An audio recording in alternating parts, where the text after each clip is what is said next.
It's a mile 170 update, but it's really like mile 167 or something. I'm heading down the access road that takes you to the power line. So this is the backside when you first come up. You go up the power line, then you get down a little bit, and then you hit this access road, and then that takes you to Brockway's trail. And it's this dusty, open area. Without anybody else out here, it's not that bad. No cars, no people. So my nose has been so dry that it's like bloody, and I have these little bloody boogers. And so that's always fun. So I have a stuffy nose at times. And then when I blow my nose, it's just all blood. Because that's how dusty and dry it is. The downhill kills my quads. Because I've been using my quads to try and take the pain off my knee going down the hills. And my knee hurts right now. So I don't know if you can see I'm flexing up, but... So this road is all downhill. And then we go up to the power line. And then we have to descend that steep, I mean, we're talking steep, loose gravel, loose dirt, whatever it is. And my knee hurts, so I can't even run down this hill. I can't even hobble down it. Yeah, it was really cold up there at 8,200 feet. It would be warm for a little bit, and then it got cold. I took my winter gloves off, thinking it's going to warm because I go down. I think it's getting colder. So now I wish that would happen. And one of my gaiters wouldn't, the zipper wouldn't zip up on the side. I took it off to swap socks, and then the zipper just wouldn't go. I don't know if there's like debris in there, but I can't figure it out. And so I might get some debris in one shoe, and then that could cause a blister. And I have like 33 miles to go, you know, you're so close. You don't want anything stupid to happen. So I just tried to fix it again and it wouldn't work. And then I had this brilliant idea of using a safety pin that I thought I brought the extra one from my bib number on the back of my pack. And I didn't put it on my pack. I thought I did for just this reason. Because I could have safety pinned the top up together and that would have helped. I was going to MacGyver it, but oh well. It's just really hard to run now. Everything hurts. My lower back... It's gotten better, like, just this last few miles. But there was a stretch where every mile I'd have to stop and stretch it out. Yeah, look at that ramp down there. This is so hard when your legs are so gone. But I'm just shuffling my way to the finish.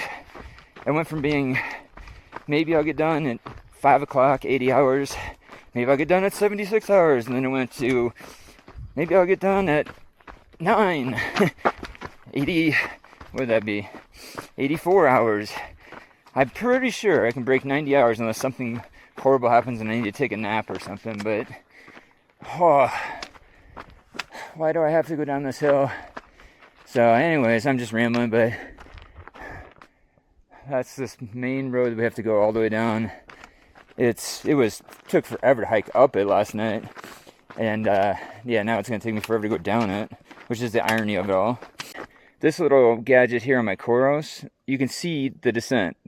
We're at the top, and we're going to go down a little bit to this flat, and then that's straight down, if you can see it. I don't know. It tells me where the hills are and stuff, so I can prepare for them.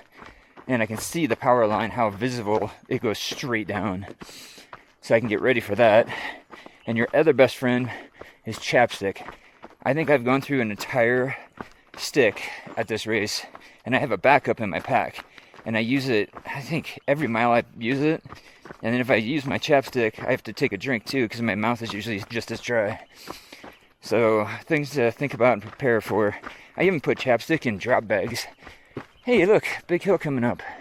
Alright, that'll be fun. At least I can get up those. I can climb way better than I can descend. I'm at 170. And yeah, this is going to be a fun one. So the trick here is you got to step on this wood.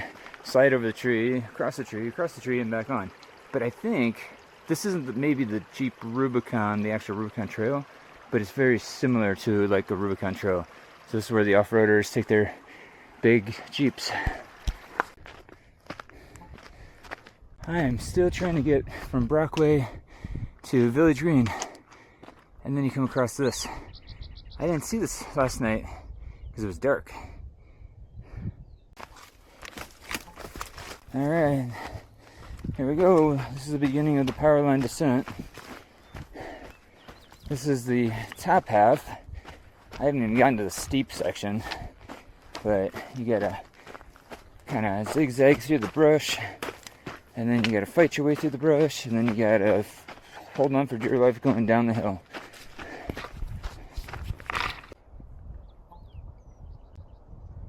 Right there is the power line, and there's Lake Tahoe, and that's why they call it the power line. Okay, there's the power line, there's Lake Tahoe, and holy crap, it's like getting on a big roller coaster or waterfall. I just don't know what's gonna happen here, but I'm gonna take you for a ride, because I've never seen anybody film this whole thing going down. This is gonna be a disaster, or it's gonna be just epic. But my knee doesn't work, so I gotta protect it. So we're gonna do the poles and the sideway approach. Ooh. Oh. We're gonna try and stay on our feet. And there's a guy who's gonna capture all my worst mistakes.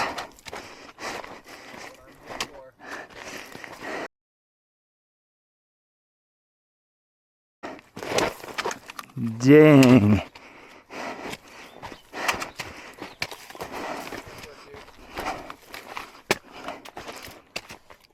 I'm surprised I didn't have nightmares about this at the aid stations trying to do a nap.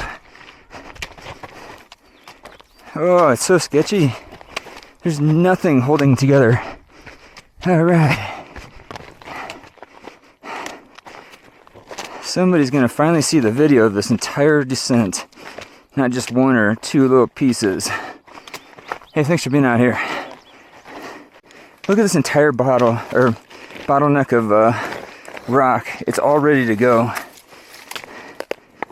Just one rock is holding it all together. Yeah, this I think it's sagebrush. I don't know what it is. But it gets a hold of your poles and it doesn't let go. See, I can't get it out. Okay, reminder, I am 30 miles from the finish. This is not the time and place to be stupid. I could probably just make a video of just this descent. I might just do that. Going down that thing.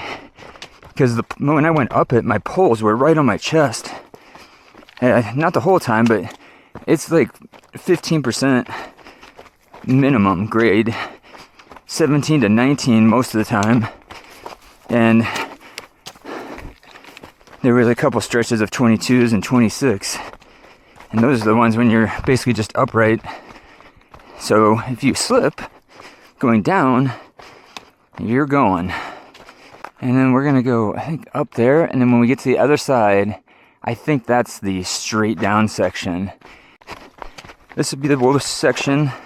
You can see where people's feet have slid down the hill and they all went sideways down it. Smart thinking. You can just get every single lug on the trail. Don't just use your heels. That boulder came out during somebody's fall. There's a flag, yay. That's where somebody slid on their butt. They fell. You can see it. And they slid all the way down to here and probably caught themselves. Nope. I think they slid all the way down here. I think they went on purpose. They called me quite the detective. Yep, and then they stopped here. You're a big guy. Would that be like a redwood or a sequoia? Ooh, that's getting steep. Okay, you can see the road. And when you come out of Village Green, you go through a neighborhood over here somewhere, or up. I say you go up and then you come down the road and there's a power plant right here. And at night, it's like you feel like you're in the whole wrong place. You're like, why are we running around a street? So this is it. All right. Okay. Wish me luck. I'm almost positive this is the steep one. It just gets steeper and steeper. Whoa! I was in the limbo pose right there. I don't know if you could see that. My back was almost like Keanu Reeves' Matrix. Jeez, I could just spend all day quoting movies as I descend this. Oh, God. Yeah, see, there's a power plant.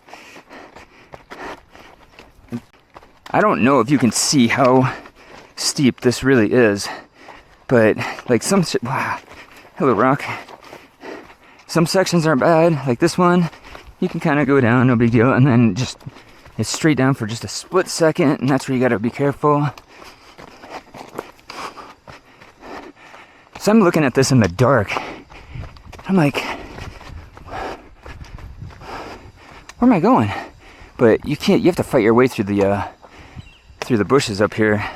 But like right here, you can just see it. There's nothing. So you put your foot on there and you just slip right off of it.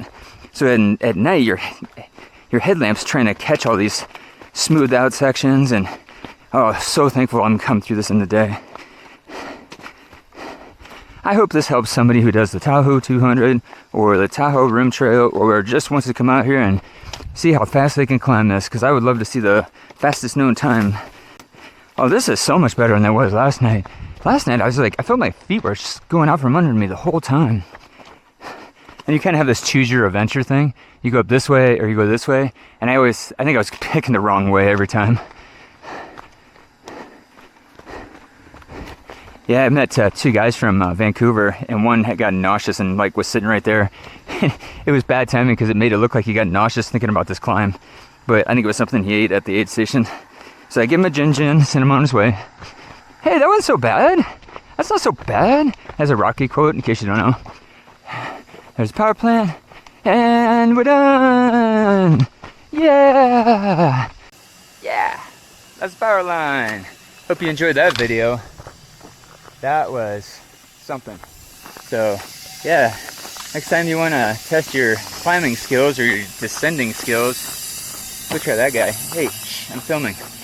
Alright, now to get to Village Green, I just have to go down this road and zigzag through some neighborhoods, run down a street for about 2 miles.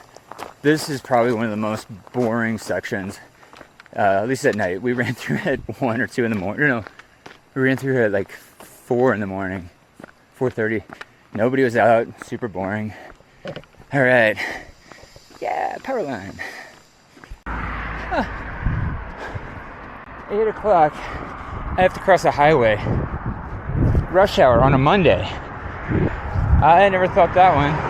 And I timed it just perfectly. I waited 1 second. And I gotta keep going down the street here to the aid station. And this is like, you keep running for miles, and it just feels like you're never going to get there. And when you leave, it's like the same way. But yeah, it's so hard to find the aid station at night. If you miss one reflector, you're lost. So when you come off the power line, you got to walk like 2 or 3 miles, and then you get to this park, and then you got to walk, feels like a mile through the park. And then you go all the way to the back corner, and you go around, and then to the right, and you're finally at the aid station. It's really tucked back here, so don't feel like you're lost. But if you come here at night, it's a bit confusing. So, my watch says 175.36. That walk in the sun, on the hot pavement, the whole walk was on this type of asphalt, and it made my feet hurt, so I didn't run. And even the littlest run doesn't feel fun right now. So change of socks. See if somebody can fix my gator. They have wood fire pizza here, but it's breakfast time. It's like 8 or 9. So maybe I'll do a burrito. I don't know. Yeah, we'll see what they have. But gotta go. Some more runners. Yeah. Anyways, it's way over there. Yeah, last night, I don't know, whenever it was, I don't even know what day it is. I think it's Monday, but I had trouble finding this one. But that's Village Green.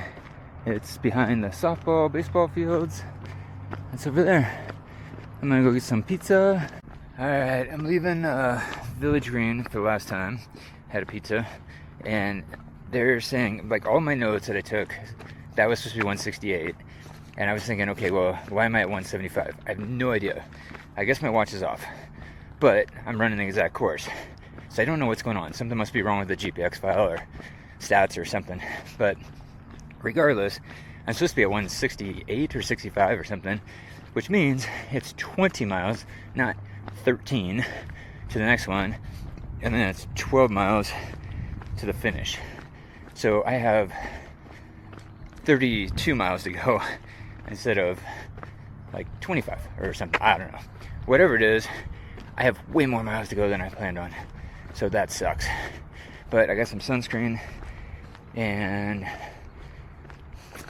yeah, I think I'm good. So, oh, my bottles. Yep, just making sure I got everything.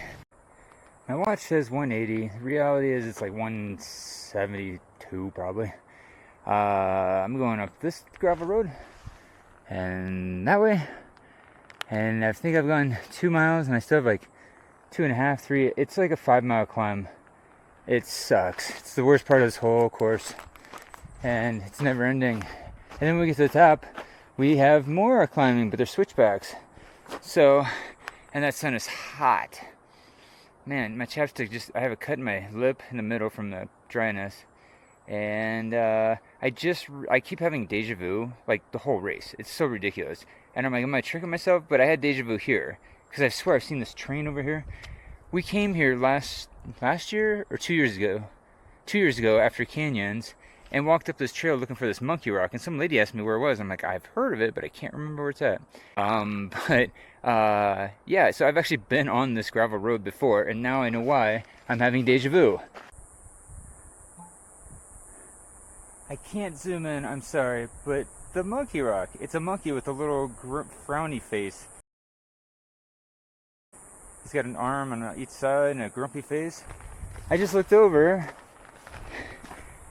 and I was like, yeah, that's the monkey rock. That's hilarious. I literally just said that, put my camera in the pocket, and then I see the monkey. At least the course is well marked when you need a turn, but then you just don't see a marker on straightaways forever, so you think you're lost. Yeah, the monkey's over there, and we turn here. Well, I left the aid station at 175, and it's 181 to the peak. So 6 miles. About a mile or so walking on pavement. That means 5 miles of climbing to get up here. Holy crap, that was hard. It's so exposed, and you didn't really have any wind. Now there's wind up here, thanks. And look, another power line. Oh wait, those are skiless. Alright, now I gotta go do switchbacks up and down the boulders here. And at night, it's really hard to see the flags. But yeah, so I gotta go play in the little, doesn't this look like mountain, or what is it, the coconut balls you get from Hostess. Alright, gotta go by. It's windy over here. Test that microphone buff. Yeah, I didn't see this last night because it was dark.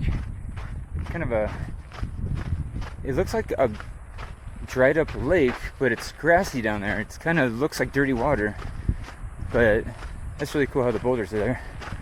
So we're just gonna zigzag up and down that way now. I never know like the landscape and the maps and stuff when I'm out here. I just kind of go where the flags tell me to.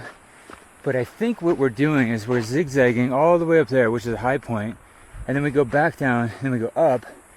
We go across that ridge line, and Lake Tahoe is on the other side.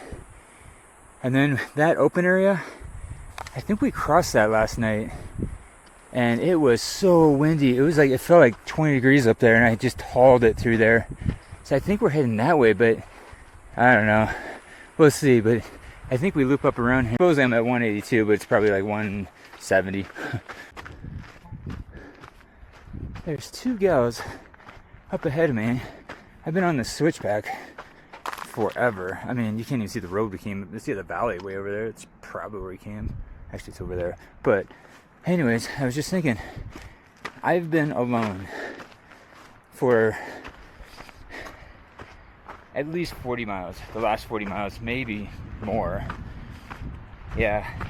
Since Brockway, going to Tahoe City, I ran with somebody for a little bit at the beginning, and then after that, and that was, oops, Yeah, so I left with the guy from over by San Francisco. He lives by the Mavericks. I forget the name of it because I'm so tired. Anyways, nice guy. We started walking a little bit and he wanted to go at a slower pace, so I just took off. And that was the last time I ran or walked with somebody. I'm pretty sure for this whole race. I passed people for a few seconds or maybe walk with them for a few minute.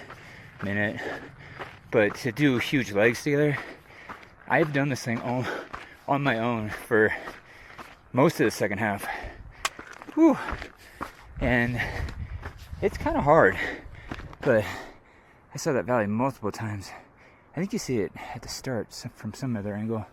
But yeah, when you don't have somebody to talk to, your brain is just doing crazy thinking. Like I think I have 10 thoughts every second, and none of them make sense or have any connection to each other. I'll think about something that I want to go get for dinner, and then I'll be like thinking about something from the race, and then all of a sudden I'm thinking about a childhood memory. It's just like all over the place.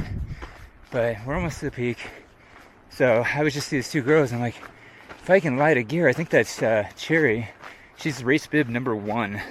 And she didn't want number 1 because everybody thought she was a pro. And she was her first 100. They go alphabetical. So she got number 1. She's in the A's. But she's kicking ass. She's been in front of me for most of the race. Actually, all the race. So anyways, just dawned on me. I've been solo most of this race. So the first 100K, I ran with Sherry. Then I started separating with people. So, but mental toughness, it's getting me to this point. It's about, I don't know, 8 miles from Spoon or something. There's a bathroom. And then we came from over there, that way, yeah, this way. So we came from over there and now we're heading this way, but it's really nice to have a bathroom in the middle of nowhere. It took me a while, but we might have come. Oh, we're going down. I think we have to go over the hill, and I think this is the pass, and we were over on that side. Yeah, because there's a lake. Yeah, we were in those rocks right over there, I think. And then we had to loop way around to get to here. That was like 4 miles later. Okay. Dragging my feet, and I could barely get up the hills.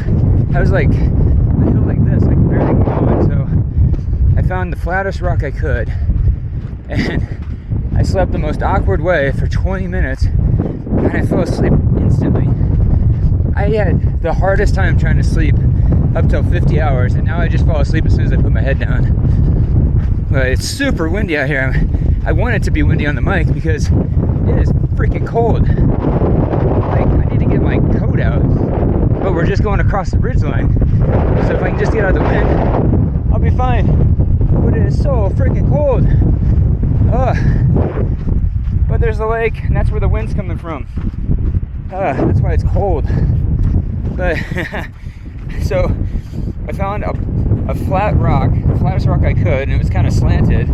I put my knees on the ground, my chest at the end of it, and put my head on my bag on the rock. So I was kind of like sitting in a, whoops. So I put my knees on the ground, and I kind of looked like I was sitting in a chair, but my chest was on the rock. And I had my knees dug into the ground to support me, and it worked.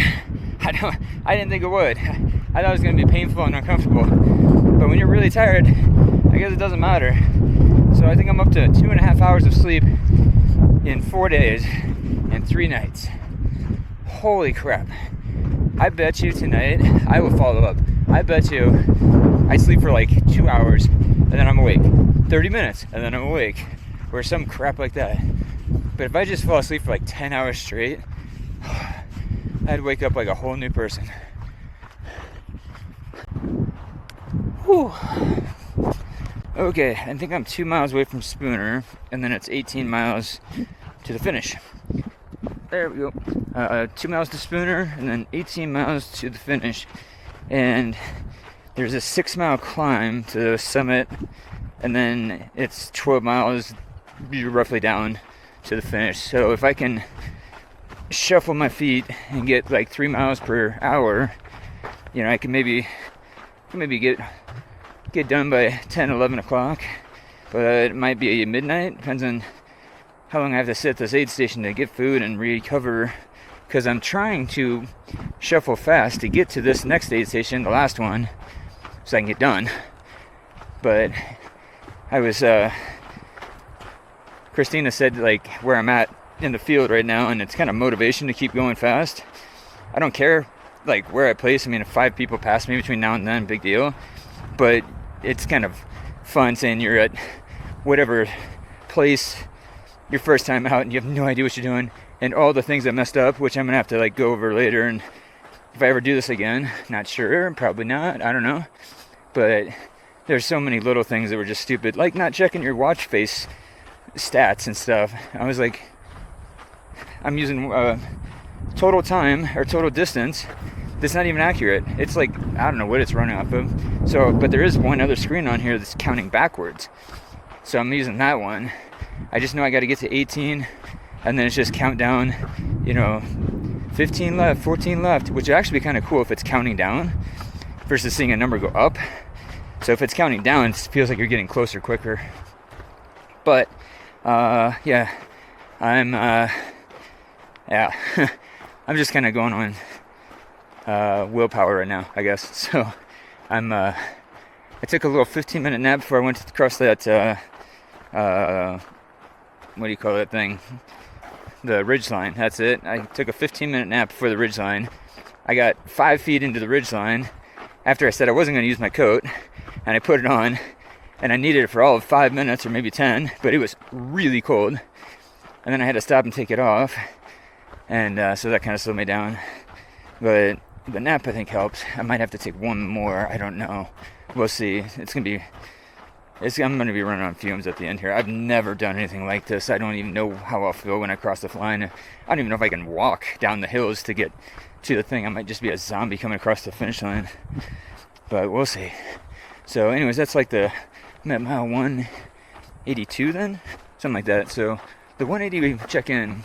But, I mean, mentally, like upper body, I mean, I feel good overall. My knee a little hurt, quads definitely hurt.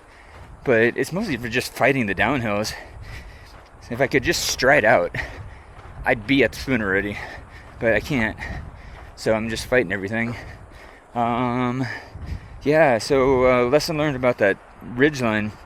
Don't underestimate wind off that lake. It was like, I got hit with a 30-40 mile an hour wind, and then a gust of like 50 hit me and almost pushed me into the wall. And I lost my cover for my neck, that little draping thing. So I didn't even know it blew off. It hit me so fast. And yeah, so don't underestimate simple little 5-minute, 10-minute stretch. It could be absolutely miserable, and you get stuck out there in the wind trying to put a coat on, and it's just blowing all over the place. So I'm glad I stopped out of the wind and got it done, and glad I took that nap before the ridgeline. I don't know if I would have made it through there. I couldn't even get up a hill. I definitely wouldn't have gone across that ridgeline in the cold. I just wouldn't have had the motivation. So that's about it. I'm just rambling. But I gotta go. Gotta get this thing done. I mean, think about it. I have like 20 miles to go in a 200 miler. 18 miles to go. 15. It's starting to sound better and better. All right. Thank you, everybody. Bye. All right. Thank you. Which way you're wearing it. I'll see you at the finish, okay? I'll probably be passed out in the cots or something, all right? Go. All right, bye. Thank you.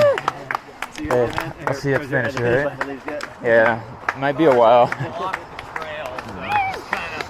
All right, thank you. Keep it up. Here we go.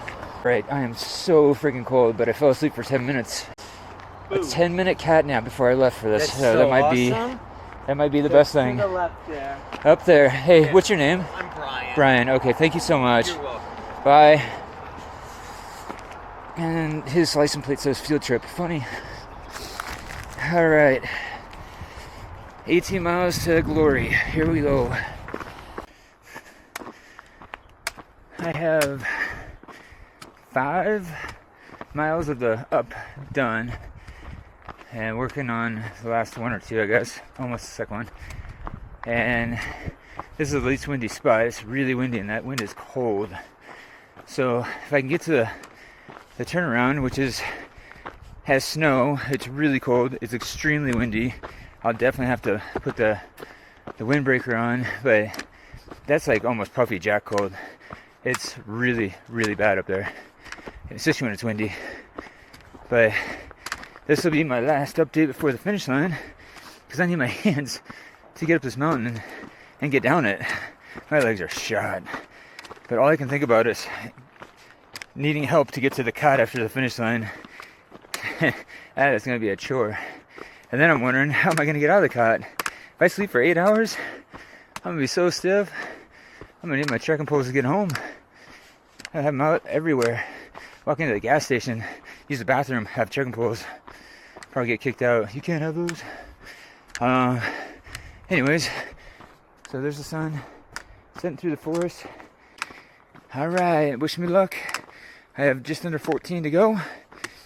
14 out of 200 doesn't sound that bad when you break it down, but it also sounds forever. But it'll fly by. Turn on some music and just go. But I'm already tired. There's no way I'm making this without a nap. 15 minutes, 30 minutes. I bet you I don't get done till 2 in the morning. Anybody want to make bets? Alright, let's see what happens.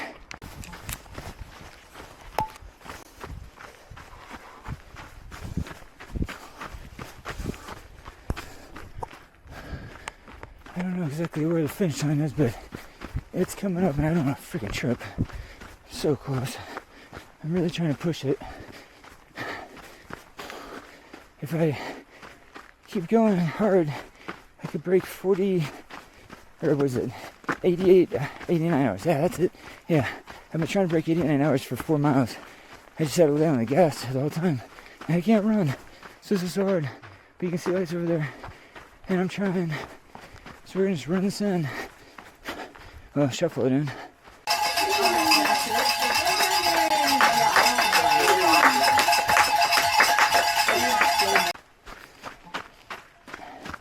Okay, I think I just have to go down and around this turn and down the hill or something. I'm not sure. I can't remember. Everything's dark now. So we're gonna film it all in. I can't believe I could at least shuffle for 200 miles. That is a miracle in itself. Oh, here's the turn. Okay, turn, go down. If I just keep going, I can break 40, or if I keep going, I can break 89 hours. That sounds pretty cool. 88, 54 or something, that'd be neat. Just don't trip.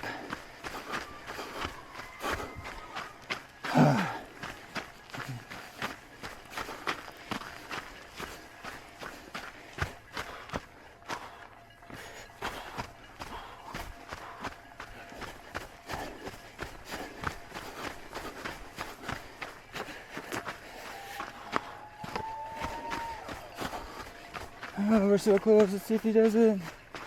It's right there. It's like almost 2 o'clock in the morning. And there's people here.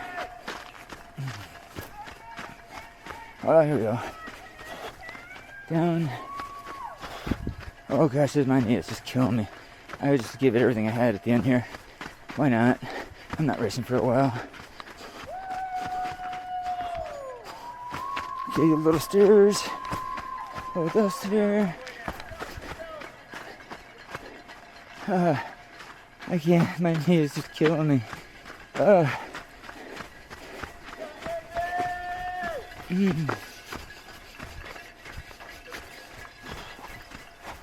I am just a hobbling down these. If you could see my gait, you'd just be appalled.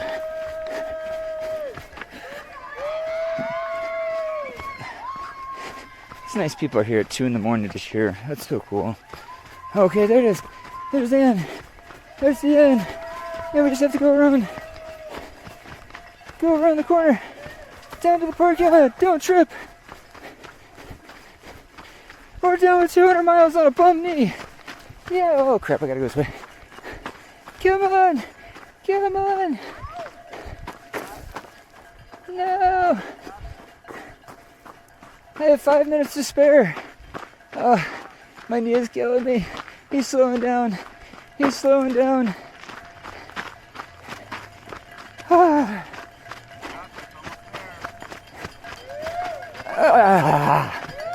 Yeah! Awesome, keep going. What's your bid number? 283, I think. 3, welcome. Thank you so much. I can't believe I did this. 283. Yeah!